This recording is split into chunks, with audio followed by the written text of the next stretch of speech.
et bienvenue à Disneyland Paris qui regorge de chiffres qui paraissent anodins mais qui sont en fait des références à l'histoire de notre destination et même de la vie de Walt Disney lui-même.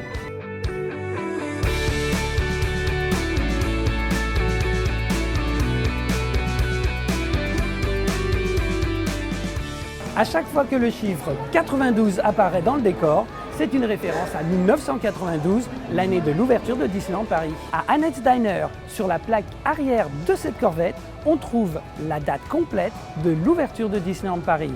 12/04/92 pour 12 avril 1992. Sur Main Street USA, on peut lire 1892. En effet, on a transposé l'année de l'ouverture 100 ans plus tôt, pour être cohérent avec l'univers victorien du land.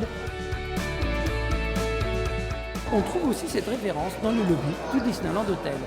Sur le tableau au-dessus de la cheminée, le chiffre 92 est associé au mot Grand Premier.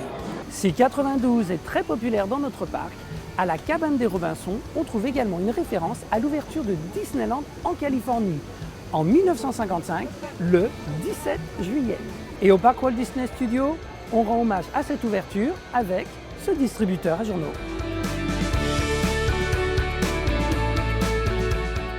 Une autre date populaire est 1901, l'année de naissance de Walt Disney. Et on ne la retrouve pas seulement sur les vitrines de Disney Closures Limited. À Disney Studio 1, au parc Walt Disney Studios, on retrouve la date de naissance de Walt à l'américaine, à savoir avec le mois avant le jour. 12/05 pour le 5 décembre.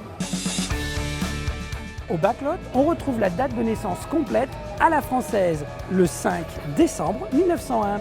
Et WED, ce sont les initiales du nom complet de Walter Elias Disney. Le deuxième prénom de Walt, Elias, lui vient de son père. Et c'est pour ça qu'à Main Street USA, vous pouvez marcher sur des plaques qui font cette référence avec l'année 1901. Mais Walt et Elias ne sont pas les seuls membres de la famille Disney à être représentés.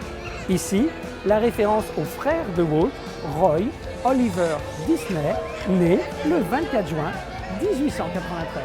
Après les références aux pères et aux frères de Walt, on trouve la date de naissance de Mickey.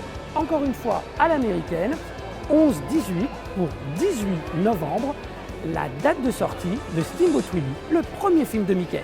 Son année de sortie est 1928. Pour la retrouver, il faut se tordre un petit peu le cou. 1928 est écrit à l'envers. Pourquoi?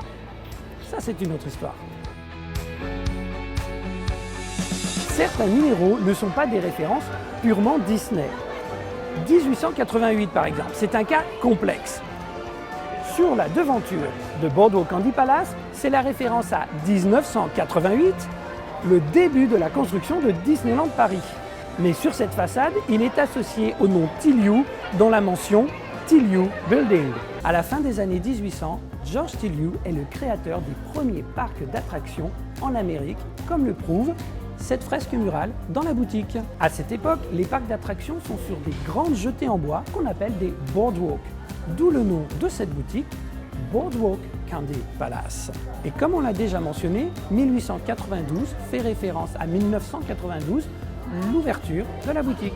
Donc nous avons 88 à l'extérieur pour le début de la construction et 92 à l'intérieur pour l'ouverture. Par contre, le 1888 sur la façade de Casey's Corner est une référence à l'année de publication du poème qui a inspiré Casey à la batte, le film Disney de 1946, qui est lui-même l'inspiration pour ce restaurant.